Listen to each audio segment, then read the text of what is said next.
வணக்கம் நேயர்களே, மாலை முரசு தொலைக்காட்சி வழங்கும் ரீவைண்ட் 2024க்கு உங்களை வரவேற்கிறோம். அரசியல் என்றாலே அதிரடிதான்.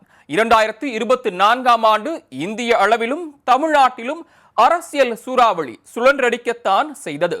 நாடாளுமன்ற தேர்தல் வெற்றி, தமிழ் சினிமாவின் முன்னணி நடிகர் விஜய் தமிழக வெற்றி கழகத்தை தொடங்கியது, திமுக கூட்டணியில் அங்கம் வகிக்கும் விடுதலை சிறுத்தைகள் கட்சியால் உண்டான குழப்பங்கள் உள்ளிட்ட பல்வேறு அரசியல் வட்டாரத்தில் புயலை கிளப்பிய சம்பவங்களை தெரிந்து கொள்ளலாம். வாருங்கள் விரிவாக பார்க்கலாம்.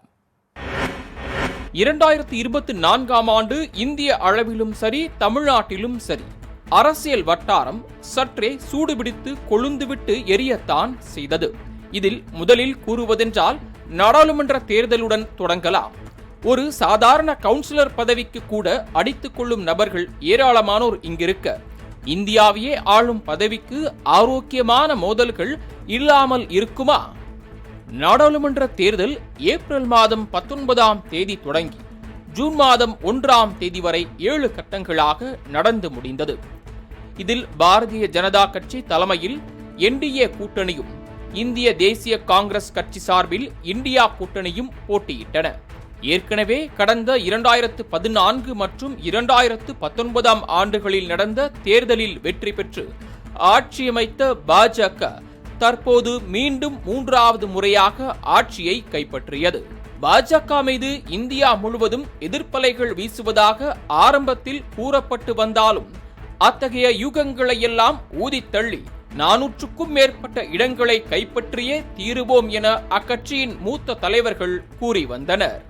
ஆனால் இந்த இலக்கு நழுவி மொத்தமுள்ள 543 தொகுதிகளில் 240 தொகுதிகளில் பாஜக கூட்டணி வெற்றி பெற்றது.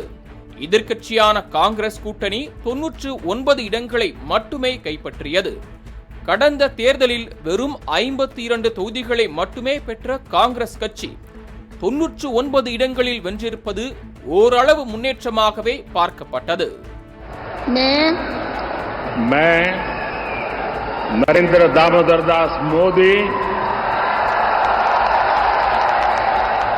ईश्वर की शपथ लेता हूं कि பிரதமர் நரேந்திர மோடிக்கு இந்தியா முழுவதும் ஆதரவு அலை வீசினாலும் தமிழகத்தில் 39 தொகுதி, புதுச்சேரியில் 1 தொகுதி என மொத்தம் 40 தொகுதிகளிலும் திமுக கூட்டணியே வென்றது. பாஜக மட்டுமல்ல, அதிமுகவுக்கும் 1 தொகுதி கூட கிடைத்திருக்கவில்லை. தேர்தலுக்கு முன்பு பிரதமர் நரேந்திர மோடி 5 முறை தமிழ்நாட்டிற்கு வந்தது குறிப்பிடத்தக்கது. ஜனவரி 2ஆம் தேதி மற்றும் 19, 20, 21 ஆகிய தேதிகளில் தமிழ்நாட்டிற்கு வந்த பிரதமர் மோடி சென்னையில் கேலோ விளையாட்டுப் போட்டியை தொடங்கி வைத்தார். அத்துடன் ஸ்ரீரங்கம், ராமேஸ்வரம் கோயில்களுக்கும் சென்றார். தொடர்ந்து பிப்ரவரி மாதம் 27ஆம் தேதி திருப்பூர் மாவட்டம் வந்த பிரதமர் மோடி பாஜக மாநில தலைவர் அண்ணாமலையின் என் மண் என் மக்கள் யாத்திரை நிறைவு விழாவில் பங்கேற்றார். அதனைத் தொடர்ந்து மதுரை, தூத்துக்குடியில் பல்வேறு நிகழ்ச்சிகளில் பங்கேற்றார். மேலும் மார்ச் மாதம் 4ஆம் தேதி மீண்டும் தமிழ்நாடு வந்த பிரதமர் மோடி கல்பாக்கம் அணுமின் உலை நிலையத்தில் நடைபெற்ற நிகழ்ச்சியில் பங்கேற்றார். தொடர்ந்து சென்னை நந்தனத்தில் நடைபெற்ற பொதுக்கூட்டத்தில் உரையாற்றினார். வெள்ள பாதிப்பு போன்ற இயற்கை சீற்றங்கள் ஏற்படும் போது வராத பிரதமர் தேர்தல் வந்ததும் வந்துவிட்டார் என்று எதிர்க்கட்சிகள் சாடினர். அத்துடன் மக்களவை தேர்தலை ஒட்டி ரோடு ஷோ நடத்தினார். இதில் மார்ச் 18ஆம் தேதி கோவை மாவட்டம் மேட்டுப்பாளையம் சாலையில் ரோட் ஷோவில் ஈடுபட்டார். இதில் ஏராளமான மக்கள் பங்கேற்றனர்.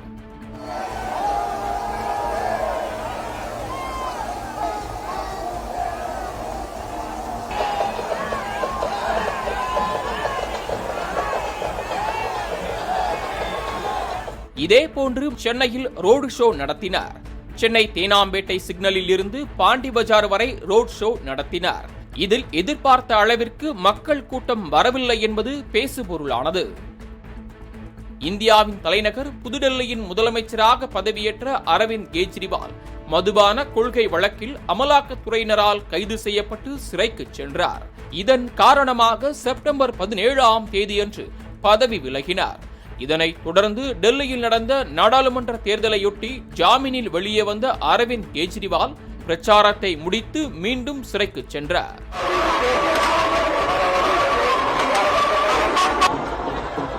இந்தியாவின் பாரம்பரிய கட்சியான காங்கிரஸில் இருந்து ஜவஹர்லால் நேரு, அவருக்கு பின்னால் இந்திரா காந்தி, ராஜீவ் காந்தி ஆகியோர் ஆட்சி அரியணையில் ஏறினர்.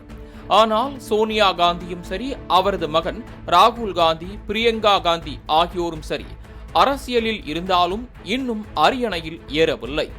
இவர்களில் ராகுல் காந்தி இளம் பருவத்தில் இருந்தே தனது வாழ்க்கையை அரசியலுக்காக அர்ப்பணித்து வந்தார். பிரியங்கா காந்தி அரசியலில் தலை காட்டினாரே தவிர காங்கிரஸ் கட்சியை வெற்றி பெற வைப்பதற்கு பயணத்தை தொடங்கினார். ஆனால் தேர்தலில் களம் காணாமலேயே இருந்து வந்தார். ஆனால் 2024ஆம் ஆண்டு காங்கிரஸ் கட்சியினருக்கு மகிழ்ச்சியை ஏற்படுத்திய ஆண்டாகவே அமைந்தது. சோனியா காந்தி மகளும் ராகுல் காந்தியின் சகோதரியுமான பிரியங்கா காந்தி வயநாடு மக்களவை தொகுதி இடைத்தேர்தலில் போட்டியிட்டு 64.99 விழுக்காடு வாக்குகளை பெற்று வெற்றி கனியை பறித்தார். நாடாளுமன்ற தேர்தலின் போது ராகுல் காந்தி வயநாடு மற்றும் ரேபரேலி ஆகிய 2 தொகுதிகளில் போட்டியிட்டு வெற்றி பெற்ற நிலையில் வயநாடு தொகுதியிலிருந்து ராஜினாமா செய்தார். இந்த தொகுதிக்கான இடைத்தேர்தல் சமீபத்தில் நடந்து முடிந்த நிலையில் பிரியங்கா காந்தி வெற்றி பெற்று நாடாளுமன்றத்திற்குள் நுழைந்தார். जो लोकसभा की सदस्य निर्वाचित हुई हूँ, सत्यनिष्ठा से प्रतिज्ञान करती हूँ कि मैं विधि द्वारा स्थापित भारत के संविधान के प्रति सच्ची श्रद्धा और निष्ठा रखूंगी. मैं भारत की प्रभुता और अखंडता अक्षुण्ण रखूंगी. இந்தியாவில் இவ்வாறு சில சம்பவங்கள் அரசியல் உலகில் நடந்து கொண்டிருக்க தமிழ்நாட்டில் அதிசயங்களும் அதிர்ச்சியும் நிரம்பியே காணப்பட்டன. அதிமுக, திமுக, பாஜக, காங்கிரஸ், தேமுதிக, மதிமுக, விசிக என எக்கச்சக்கமான கட்சிகள் இருந்தபோதும் தமிழக மக்களின் பார்வை அனைத்தும் ஒரே நடிகரின் மீது திரும்பியது. தமிழ் சினிமாவின் உச்ச நட்சத்திரமான விஜய் தமிழக வெற்றிக் கழகம் என்ற பெயரில் புதிய கட்சியை தொடங்கினார். பின்னர் ஆகஸ்ட் 22ஆம் தேதியன்று தமிழக வெற்றிக் கழகத்தின் கட்சி கொடி மற்றும் கொள்கை பாடல் வெளியீட்டு விழா நடந்தது.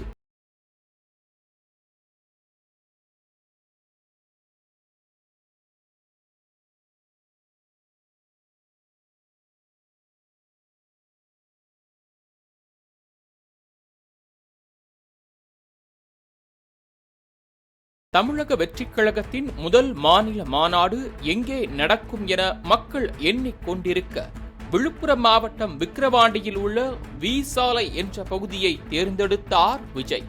அக்டோபர் 27ஆம் தேதியன்று நடந்த இந்த முதல் மாநில மாநாட்டில் லட்சக்கணக்கானோர் கலந்து கொண்டனர். விழா மேடைக்கு அருகே அண்ணல் அம்பேத்கர், தந்தை பெரியார், கர்ம வீரர் காமராஜர், இவர்களுடன் மாமன்னர்கள், சேர சோழ பாண்டியர்கள் மற்றும் சுதந்திர போராட்ட வீராங்கனைகள், வேலு நாச்சியார், அஞ்சலையம்மாள் ஆகியோரின் கட்டவுட்டுகளும் இடம்பெற்றிருந்தது மக்களின் கவனத்தை ஈர்த்தன. மேடையில் பேசிய விஜய், திராவிடமும் தேசியமும் தனது இரு கண்கள் என பேசியது சர்ச்சையை உண்டாக்கியது. விஜய் தனது பேச்சில் மத்தியில் ஆளும் பாஜக அரசையும் மாநிலத்தில் ஆளும் திமுக அரசையும் சரமாரியாக விமர்சித்து தள்ளினார். ஒற்றுமையா இருக்கிற நம்ம மக்கள் மத்தியில் இந்த சிறுபான்மை பெரும்பான்மைன்னு ஒரு பிரிவினை பயத்தை காட்டி ஒரு ஃபுல் டைம் சீனை போடுறது ஒரு வேலையா போச்சு. இல்லை, நான் தெரியாம தான் கேட்குறேன். அவங்க ஃபாசிசம்னா நீங்க என்ன பாயாசமா? நீங்களும் அவங்களுக்கு கொஞ்சம் கூட சளைக்காதவங்க தானே.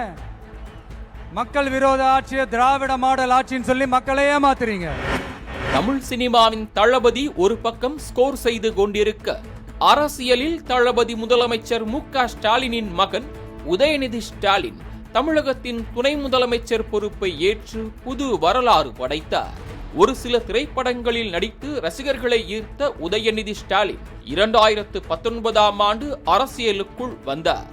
கடந்த 2021ஆம் ஆண்டு நடந்த சட்டமன்ற தேர்தலில் திமுக வெற்றி பெறுவதற்கு உதயநிதி ஸ்டாலினின் பிரச்சாரம் முக்கிய காரணமாக அமைந்தது. இதனைத் தொடர்ந்து திமுக ஆட்சிக்கு வந்த பிறகு இளைஞர் நலன் மற்றும் விளையாட்டு மேம்பாட்டுத்துறை அமைச்சராக பதவியேற்ற உதயநிதி ஸ்டாலின் விரைவில் துணை முதலமைச்சராவார் என எதிர்பார்க்கப்பட்டது. இதே ஆண்டிலும் இதே கேள்வி நீடித்து வந்த நிலையில் முதலமைச்சர் மு.க. ஸ்டாலின் கோரிக்கை வலுத்துள்ளது, ஆனால் இன்னும் பழுக்கவில்லை என கலைஞர் பாணியில் பதிலளித்தார். முன்னதாக திமுக அமைச்சரவையில் மின்சாரத்துறை அமைச்சராக இருந்து சிறை சென்ற செந்தில் பாலாஜி ஜாமீனில் விடுதலையானார். சட்டவிரோத பண பரிவர்த்தனை வழக்கில் கடந்த 2023ஆம் ஆண்டு ஜூன் மாதம் 14ஆம் தேதி செந்தில் பாலாஜியை அமலாக்கத்துறை கைது செய்தது. இதனைத் தொடர்ந்து சென்னை புழல் சிறையில் அடைக்கப்பட்ட அவருக்கு பல்வேறு காரணங்களால் ஜாமீன் மறுக்கப்பட்டு வந்தது. சிறப்பு நீதிமன்றம், சென்னை உயர்நீதிமன்றம், உச்சநீதிமன்றங்களில் சட்ட போராட்டம் நடத்திய செந்தில் பாலாஜிக்கு ஒரு வழியாக 15 மாதங்களுக்கு பின் உச்சநீதிமன்றம் நிபந்தனை ஜாமீன் வழங்கியது. இதனைத் தொடர்ந்து செப்டம்பர் 26ஆம் தேதி புழல் சிறையிலிருந்து ஜாமீனில் வெளியே வந்தார். அவருக்கு திமுக தொண்டர்கள் உற்சாக வரவேற்பு அளித்தனர். செந்தில் பாலாஜி வருகைக்கு பிறகு தமிழக அமைச்சரவையிலும் மாற்றம் உண்டானது.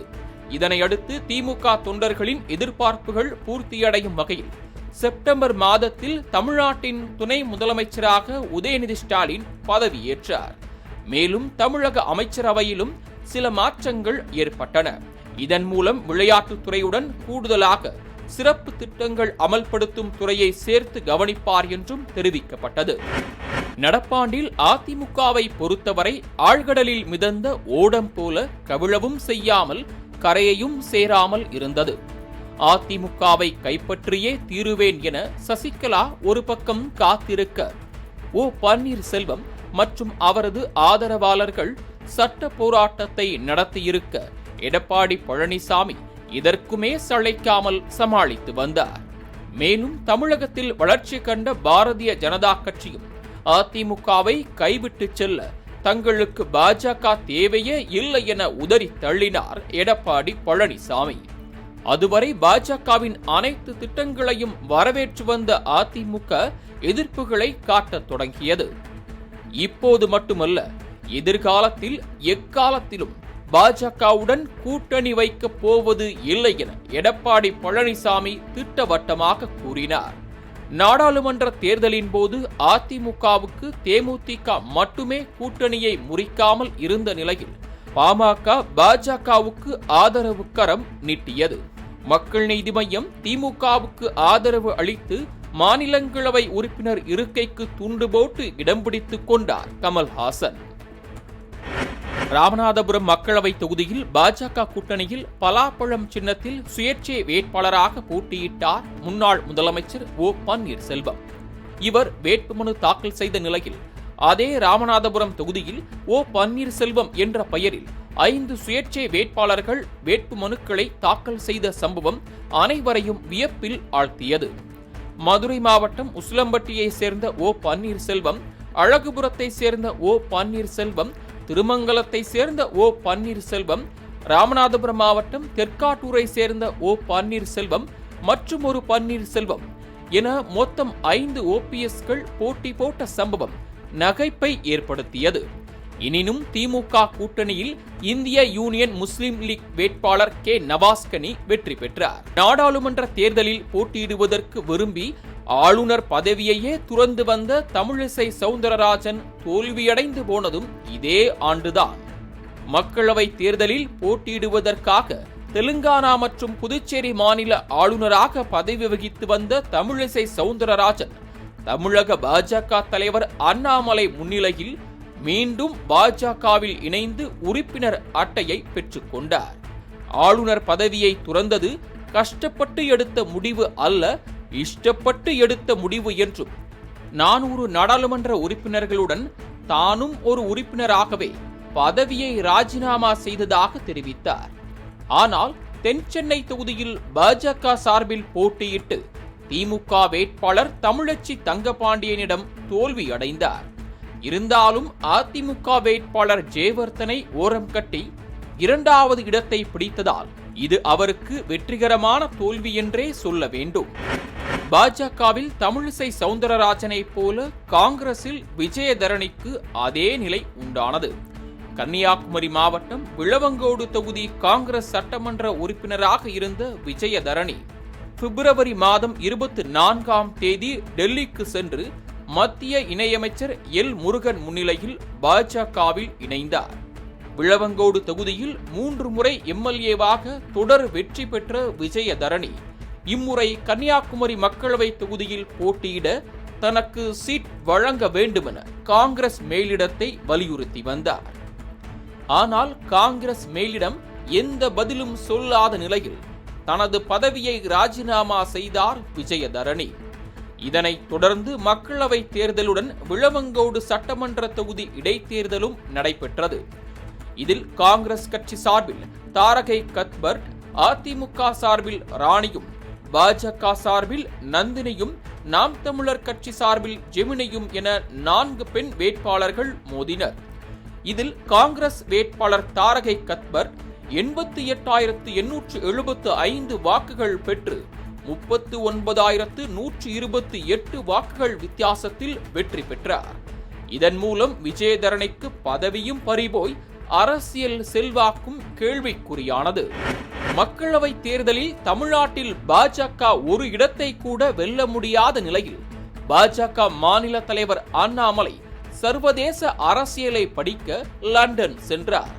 ஆகஸ்ட் 28ஆம் தேதி லண்டன் புறப்பட்ட அவர் அங்குள்ள ஆக்ஸ்போர்டு பல்கலைக்கழகத்தில் சேர்ந்து சர்வதேச அரசியலை பயின்றார்.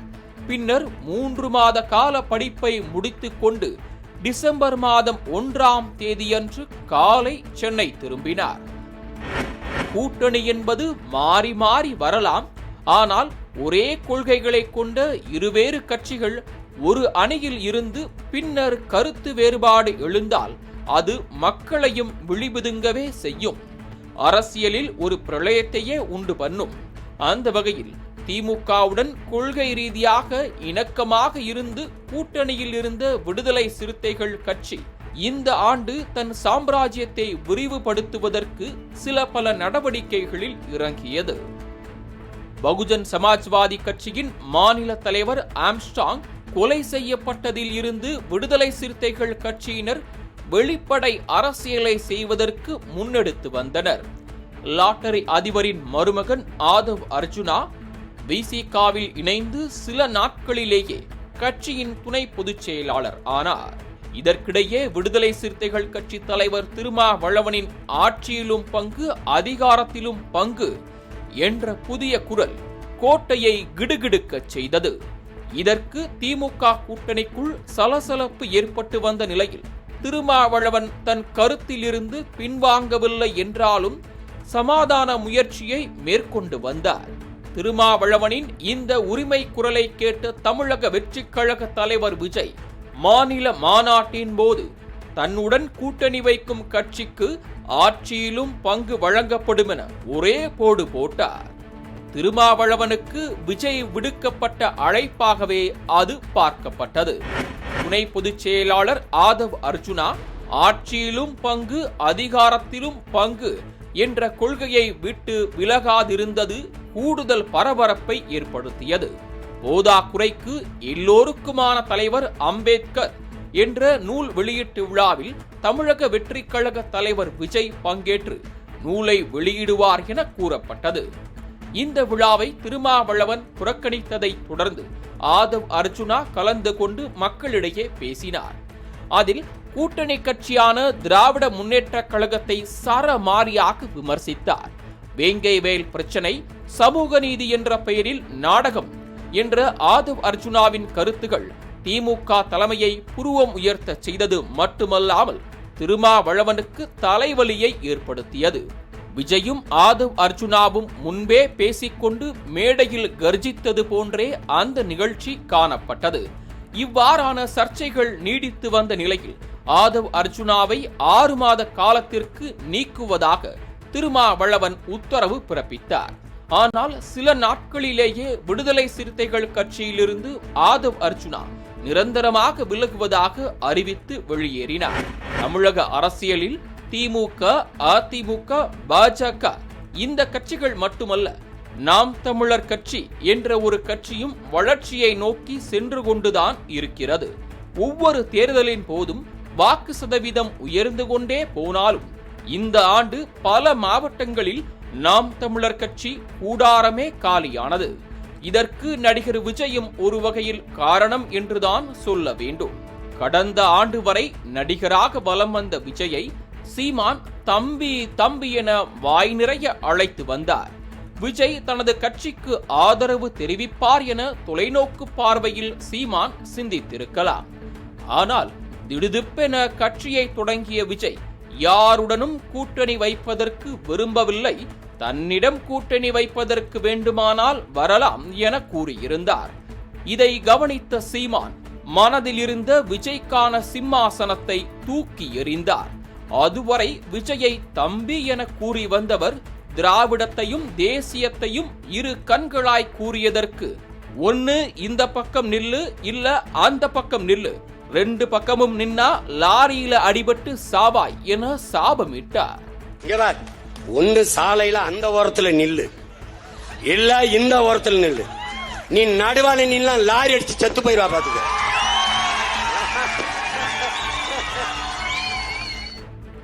சீமானின் இந்த கோபத்தினால் நாம் தமிழர் கட்சியில் இருந்த விஜய் ரசிகர்கள் ஒவ்வொருவராக கிளம்பி வெவ்வேறு காரணங்களை கூறி அதிரடியாக விலகினர். மேலும் தொண்டர்கள் நிர்வாகிகளின் கருத்துக்களை கேட்காமல் சீமான் சர்வாதிகாரி போல தன்னிச்சையாக செயல்படுவதாகவும் கட்சியை விட்டு வெளியேறியவர்கள் குற்றச்சாட்டை முன்வைத்தனர். இவ்வாறு மாவட்டம் தோறும் உள்ள சீமானின் தம்பிகள் கட்சியிலிருந்து விலகுவதால் நாம் தமிழர் கட்சி காலி கூடாரமாகிக் கொண்டிருக்கிறது. ஏப்ரல் 5ஆம் தேதி விக்கிரவாண்டி தொகுதியில் நடைபெற்ற பிரச்சார கூட்டத்தில் முதலமைச்சர் மு.க. ஸ்டாலின் பங்கேற்ற நிலையில் விக்கிரவாண்டி சட்டமன்ற உறுப்பினர் புகழேந்தி பிரச்சார கூட்டத்தில் பங்கேற்றார். அப்போது உடல்நலக் குறைவு ஏற்பட்டு மயங்கி விழுந்த அவர் மருத்துவமனையில் சிகிச்சை பலன் அளிக்காமல் உயிரிழந்தார். இதனைத் தொடர்ந்து விக்கிரவாண்டி தொகுதிக்கு ஜூலை 10ஆம் தேதி இடைத்தேர்தல் அறிவிக்கப்பட்டது. இதில் திமுக சார்பில் அன்னியூர் சிவா, பாமக சார்பில் சி. அன்புமணி, நாம் தமிழர் கட்சி சார்பில் அபிநயா ஆகியோர் களமிறங்கினர். இந்த இடைத்தேர்தலை அதிமுக புறக்கணித்தது. அதிமுகவின் வாக்குகளை பெறுவதில் பாமக மற்றும் நாம் தமிழர் கட்சியிடையே கடும் போட்டி நிலவியது. வாக்கு எண்ணிக்கை ஜூலை 13ஆம் தேதி எண்ணப்பட்டு முடிவுகள் அறிவிக்கப்பட்டன. இதில் திமுக வேட்பாளர் அன்னியூர் சிவா 1,24,053 வாக்குகள் பெற்று அபார வெற்றி பெற்றார். இவ்வாறு இந்தியா மற்றும் தமிழக அரசியலில் அதிரடி மாற்றங்கள் உண்டானது. சொத்து குவிப்பு வழக்கில் அமைச்சர் பொன்முடி மற்றும் அவரது மனைவி விசாலாட்சிக்கு 3 ஆண்டுகள் சிறை தண்டனை வழங்கப்பட்ட நிலையில் பதவியை இழந்தார். பின்னர் அந்த வழக்கிலிருந்து ஜாமீன் பெற்ற நிலையில் மீண்டும் பொன்முடிக்கு அமைச்சர் பதவி வழங்கப்பட்டது. அதனைத் தொடர்ந்து ஆளுநர் RN ரவி அவருக்கு பதவி பிரமாணம் செய்து வைத்தார். தமிழகத்தின் ஆளுநர் RN ரவியும் தமிழ்தாய் வாழ்த்து சர்ச்சையில் சிக்கி பரபரப்பை கிளப்பினார். அக்டோபர் மாதத்தில் நடந்த DD சேனலின் பொன் விழாவில் ஹிந்தி மாத நிறைவு விழா நடத்தப்பட்டது. இதில் தமிழ்தாய் வாழ்த்து பாடல் அவமதிக்கப்பட்டதாக குற்றச்சாட்டு எழுந்தது. தெக்கணமும் அதிர்ச்சிறந்த திராவிட நல் திருநாடும் என்ற வரிகள் தவிர்க்கப்பட்டன. இதற்கு எதிர்ப்புகள் வலுத்த நிலையில் தொழில்நுட்ப கோளாறு காரணமாக வார்த்தைகள் தவிர்க்கப்பட்டதாகவும் பாடியவர்களின் கவனக்குறைவு என்றும் விளக்கம் அளிக்கப்பட்டது. இதற்கு முதலமைச்சர் மு.க. ஸ்டாலின் ஆளுநரா ஆரியனரா என கேள்வி கணைகளை விடுத்தார். பின்னர் சில நாட்களில் வேறொரு பகுதியில் நடந்த பட்டமளிப்பு விழாவில் தமிழ்தாய் வாழ்த்தை நன்கு உச்சரித்து சர்ச்சைக்கு முற்றுப்புள்ளி வைத்தார் RN ரவி. சில நாட்களுக்கு முன்பு மத்திய நிதியமைச்சர் நிர்மலா சீதாராமன் GST வரி குறித்த அறிவிப்புகளை வெளியிட்டிருந்தார். அதில் பாப்கார்னுக்கு 3 வகையாக வரி விதிக்கப்பட்டது எதிர்ப்புகளையும் விமர்சனங்களையும் ஏற்படுத்தியது. செறிவூட்டப்பட்ட அரிசிக்கு GST 5 விழுக்காடு குறைவு, எலக்ட்ரிக் வாகனங்களுக்கு 18 விழுக்காடு வரி என கூறிவந்தவர் பாப்கார்னுக்கு 3 விதமாக வரி விதித்தார். லேபிள் செய்யப்படாத உப்பு காரம் கலந்த பாப்கார்னுக்கு 5 விழுக்காடு GST, பேக் செய்யப்பட்டால் அதற்கு 12 விழுக்காடு, அதுவே கேரமல் பாப்கார்னுக்கு 18 விழுக்காடு விதிக்கப்படும் என கூறியதால் பொதுமக்கள் மத்தியில் சலசலப்பு உண்டானது. அம்பேத்கர் குறித்து அமித்ஷா பேசியதை கண்டித்து திமுக, VCK உள்ளிட்ட கட்சிகள் போராட்டங்களில் ஈடுபட்டன. தமிழக துணை முதலமைச்சராக பொறுப்பேற்ற உதயநிதி ஸ்டாலின் பிறந்த நாள் விழாவை உதய விழா என்ற பெயரில் திமுகவினர் ஒவ்வொரு மாவட்டத்திலும் சிறப்பான முறையில் கொண்டாடி வருகின்றனர். அண்ணா பல்கலைக்கழக மாணவி பாலியல் வன்புணர்வு செய்யப்பட்ட சம்பவத்தை கண்டித்து எதிர்க்கட்சிகள் போராட்டத்தில் ஈடுபட்டு வருகின்றன. தமிழக பாஜக தலைவர் அண்ணாமலை திமுக அரசை கடுமையாக விமர்சித்திருந்தார். சில மாதங்களுக்கு முன்பு லண்டனுக்கு அரசியல் குறித்த மேற்படிப்புக்காக சென்றிருந்தார் அண்ணாமலை. இந்த இடைப்பட்ட காலத்தில் ராஜா தலைமையிலான ஒருங்கிணைப்பு குழு கட்சி நடவடிக்கைகளை கவனித்து வந்தது குறிப்பிடத்தக்கது. லண்டனில் இருந்து தமிழ்நாடு திரும்பிய அண்ணாமலை அரசியலில் படுவேகத்துடன் ஈடுபட்டு வருவதை வெளிப்படையாக காண முடிந்தது. இந்நிலையில் டிசம்பர் 26 கோவையில் செய்தியாளர்களை சந்தித்த அண்ணாமலை மறுநாள் காலையில் சாட்டையால் அடித்தவாறே தன்னைத்தானே வருத்திக் கொண்டு போராட இருப்பதாக தெரிவித்திருந்தார்.